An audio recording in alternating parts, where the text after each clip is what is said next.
अरे सुनो लड़की, रुको रुको। सुबह मैं बुलाती रही और तुम चली गई।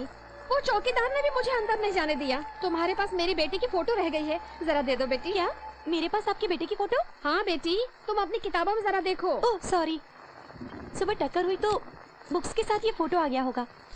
ओह, मेरे लिए आप इतनी बारिश में वेट कर रही थी, यही है क्या? हाँ यही बेटी, छतरी पकड़ो छतरी पकड़ो। तो मेरा बेटा, कहाँ जाना है आपको? इस जोरदार बारिश को कहाँ जाना है पूछोगी तो क्या जवाब मिलेगा। मेरी परिस्थिति भी कुछ वैसी ही है, पता नहीं क्यों इस शहर में कुछ अजीब सा लग रहा है। मैं अपने बेटे को ढूंढने आई हूँ। आपका बेटा कहाँ रहता है, आपको नहीं मालूम? नहीं बेटी, पता तो नहीं मालूम। एड्रेस के बगैर ढूंढना बहुत ही मुश्किल है।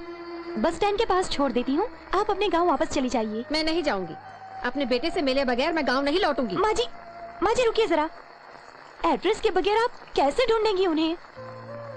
मेरे बच्चे पैदा नहीं होंगे ऐसा सभी बोलते थे, मगर वो पैदा हुआ ना। इसी तरह मिलेगा नहीं सभी बोल रहे हैं, पर वो जरूर मिलेगा। ठीक है, बारिश कम हो जाए तो ढूंढ लेना। पहले आप मेरे साथ चलिए। ऑटो, आपका बेटा यहाँ आया हुआ है कह रही हैं। आप लोग कहाँ के रहने वाले हैं? रायपुर से। हमारा भिलाई के बगल में बेलापुर गांव है। आपके बेटे का नाम क्या है? प्रसाद, ईश्वर प्रसाद। शिव जी, हमारे गांव में सभी लोगों की आप हमेशा रक्षा करते रहना। बेटा प्रसाद, प्रसाद। नाच खत्म होने के बाद आती हो, आओ दिखाता हूँ तुम्हें। प्रसाद बेटा ठहरो। मैं नहीं रुकूंगा, गांव के सब लोगों ने मेरा नाच देखा और तुम आई ही नहीं, और अब प्रसाद बुलाती हो। जाओ जाओ। लाडले ठहर तो। सुन, तुम्हारे पीछे भाग तो सकती हूँ, लेकिन ये पेड़ पहाड़ नहीं चढ़ पाऊंगी। नीचे उतर। तुम्हें चढ़ने की जरूरत नहीं और मैं उतरूंगा नहीं। जाओ माँ जाओ। अरे बेटा, तुम्हारे पिताजी के लिए दवा लाने गई थी मैं, वो घर पर अकेले ही इंतजार करते होंगे। नीचे आ जा बेटा। अच्छा तो ये बात है, तो जाओ ना घर। हाँ, कैसे नीचे उतारना है मैं जानती हूँ। अच्छा, नाचोगी क्या? तुम नाचोगी तो मैं उतर जाऊंगा। सुन मेरे बच्चे, जब से तू पैदा हुआ है तेरी हरकतों को समझती हूँ। ये नाटक वाटक बंद कर तू। मैं भी बचपन से ही देख रहा हूँ माँ, घर पर तुम्हारा पति इंतजार कर रहा होगा। जाओ। प्रसाद, आजा ना बेटे। नहीं आएगा?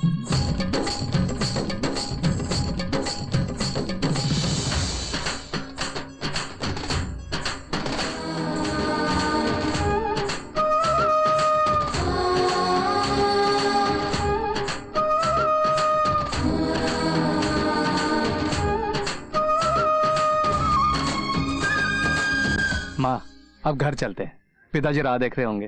बेटा, अब तो तेरा गुस्सा कम हुआ ना? अरे माँ, गुस्सा और तुम पे ऐसा सपने में भी नहीं सोचना। तू ही मेरा सब कुछ है, शिव का रूप है। बहन, डांडिया राम मोहन का घर कहाँ है? सीधे जाके बाईं ओर मुड़िए, तीसरा मकान है। ये भाई कैसे हो? अच्छा, इतने दिनों बाद हमारी याद आई। आज के लिए इतना ही काफी है, कल आना। अब तेरी तबीयत कैसी है? वैसे ही है बस। जब तुम्हारी तबीयत ठीक नहीं है तो ये सब क्यों करते हो? घर चलाने के लिए सब करना पड़ता है। देखो दोस्त, अब तुम्हारा बेटा जवान हो गया है। क्या जवान हो गया है? उसकी माँ का लाडला है, अभी भी बच्चे की तरह खाना खिलाता। अरे उसे बच्चा बोलते हो? वहाँ शिव मंदिर के मेले में क्या नाच रहा है वो? मेले में नाच रहा है? हाँ यार, मैंने यहाँ आते वक्त देखा था। नाच में तो तुमसे भी आगे बढ़ गया। किस काम का नाच गाना? डांडिया राम मोहन को इस इलाके में कौन नहीं जानता, लेकिन क्या फायदा। देखो, जीते हुए कब फोटोग्राफ्स बचे हैं।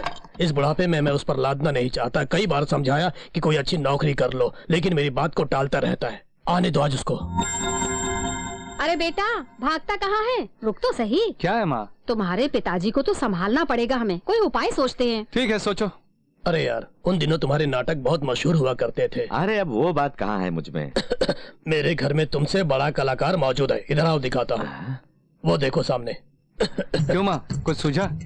वही तो, तुम नौकरी ढूंढने के बजाय वहाँ नाच गाना कर रहे थे। ये सुनेंगे तो तेरे पिता भड़क जाएंगे। अच्छा सुन, ये दवाइयाँ तुम लाए हो कह देना, शांत हो जाएंगे। सब समझ गया, तुम आगे जाओ, मैं पीछे आता हूँ। मेरा लाडला है तू, बड़ा समझदार हो गया है मेरा सोना। अरे यार, अभी तक साथ आए और अब भाभी अकेली आ रही हैं। तुम आगे आगे देखते जाओ, असली ड्रामा तो अब शुरू होने वाला है। प्रसाद, प्रसाद। देखो। अरे भाई साहब, आप कब आए? तबीयत तो ठीक है ना? क्यों जी, मेरे लाडले को देखा? क्यों? हाँ? वो तुम्हारे साथ नहीं था? मेरे साथ? अरे मैंने तो उसे कल रात से नहीं देखा, आने तो खबर लेती हूँ उसकी। खड़े क्या हो गए भाई साहब, बैठिए ना। असल में बात क्या है भैया, अपने पिताजी की बड़ी इज्जत करता है वो, डरता भी है। तुम्हारा रोल खत्म हुआ। अब तुम्हारे लाडले को तो आ जाना चाहिए। पिताजी, पिताजी, आ गया वो। आ गया। पिताजी, पिताजी। वहीं रुक जा, रात से गायब है, कहाँ गया था तू? सच सच बता, नहीं तो हाथ पैर तोड़ के चूल्हे में रख दूंगी, नालायक। अस्पताल गया था माँ। हाँ, अस्पताल गया था बेटे, क्यों गया था? पिताजी की दवाई खत्म हो गई थी तो सुबह उठ के मैं चला गया। वहाँ डॉक्टर नहीं था तो उसके आने का बड़ा इंतजार किया मैंने वहाँ पर। वो आया तो मैं दवाई ले आया। मेरा बच्चा कितनी मेहनत करता है, चल अपने हाथों से पिताजी को दे दे। ठीक है माँ। अरे बाप रे, ये लीजिए दवाई। शांति बहन, अस्पताल से दवाइयाँ ले आई हो ना, लेकिन दवाइयों के पर्चे वहीं छोड़ आई हो तुम। डॉक्टर साहब ने तुम्हें देने को बोला है। ठीक है अब जा। बेटे तुम्हारे पिताजी की तबीयत ठीक नहीं रहती है, कोई नौकरी ढूंढ के इनकी मदद कर सकते हो ना। भाई साहब, आप जिस काम से आए थे वो हो गया? ऐसे तुम इसे बिगाड़ रही हो, ये किसी काम का नहीं रहा। ओहो, तो क्या गांव के लड़के बहुत काम कर रहे हैं? चुप रहो। अरे पिताजी, क्या हुआ? पिताजी क्या हुआ? क्या हुआ राममोहन, आपको? क्या हुआ? चलो संभाल के ले चलो, संभाल के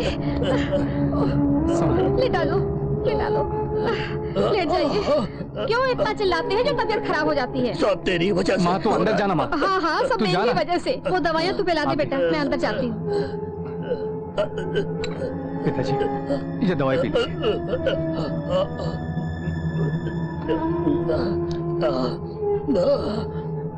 सुनो बेटा। जी पिताजी। बेटा, तुम्हें नौकरी करने को कहता हूँ, इसका मतलब मुझे तुम्हारी कमाई नहीं चाहिए। तुम्हारी माँ बहुत भोली है बेटा। बेटा, कोई भी माँ अपने बच्चे का भार 9 महीने उठाती है, लेकिन तेरी माँ पूरे 22 सालों से तुम्हारा भार उठाकर तुम्हें बड़े लाड प्यार से पाल रही है।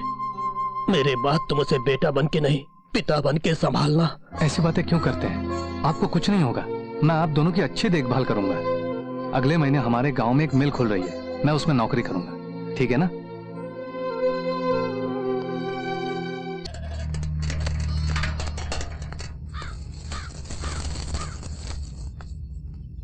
माँ, माँ, बेचारा रतनराज मर गया माँ। कोई नहीं आया, लेकिन मैं गया था।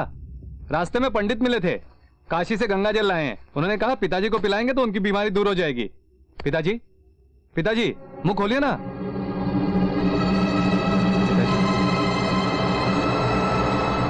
माँ,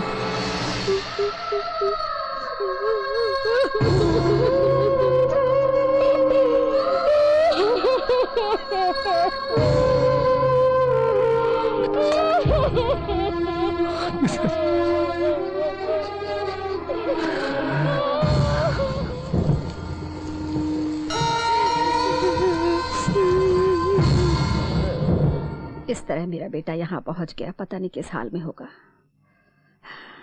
चलती हूँ बेटी। कहाँ जाएंगी आप? इस मुंबई में तो ढूंढना इतना आसान नहीं है माँ जी, कम से कम 1 साल तो लगेगा ही। पुलिस कंप्लेन देने से भी फायदा नहीं, मैं ही कुछ न कुछ करती हूँ। कॉफी ले आती हूँ, बैठिए। इतने बड़े घर में तुम अकेली रहती हो बेटी? मैं और मेरे साथ मेरे मामा जी रहते हैं। वो कहाँ है बेटी? वो एक भटकती आत्मा है, कहीं भटक रहे होंगे।